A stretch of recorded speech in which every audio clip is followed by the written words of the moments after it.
एक आदमी ने दुकानदार के पास नौकर को एक खत लिखकर भेजा। खत में लिखा था 2 किलो घी दे देना, यदि घी ठीक हुआ तो चेक भेज दूंगा। दुकानदार ने जवाब लिखा, पहले चेक भेज दीजिए, यदि चेक ठीक हुआ तो घी दे दूंगा। मंडप में दुल्हन को सिर झुकाए बेटा देख। बुजुर्ग महिला बोली, बहू कितनी सुशील और संस्कारी है, जब से बेटी है सिर नीचे किए हुए हैं, एक बार भी नजरें उठाकर नहीं देखा। पीछे से आवाज आई, माँ जी यह सब मोबाइल फोन का कमाल है।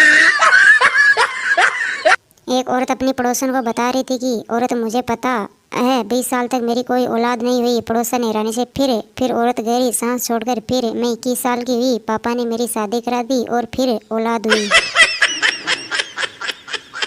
अगर पेन गुम हो जाए तो नया पेन खरीदा जा सकता है, लेकिन अगर उस पेन का ढक्कन गुम हो जाए तो उस ढक्कन को नहीं खरीद सकते। इसलिए अपने दोस्तों का ख्याल रखें, क्योंकि उन ढक्कनों में कुछ तो खास बातें होती हैं।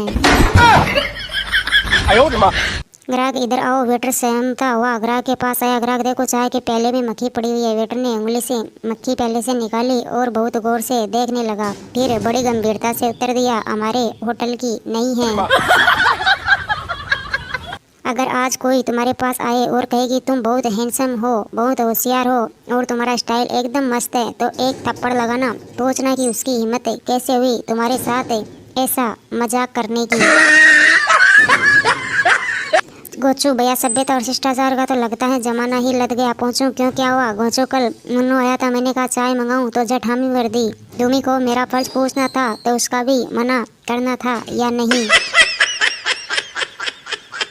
एक दिन एक भिखारी ताऊ को मिल गया। भिखारी ताऊ से बोला, 50 पैसे दे दो भैया, मैंने 3 दिन से खाना नहीं खाया। ताऊ भिखारी से, 10 रुपये दूंगा, पहले ये तो बता कि 50 पैसे में खाना कहाँ मिलता है।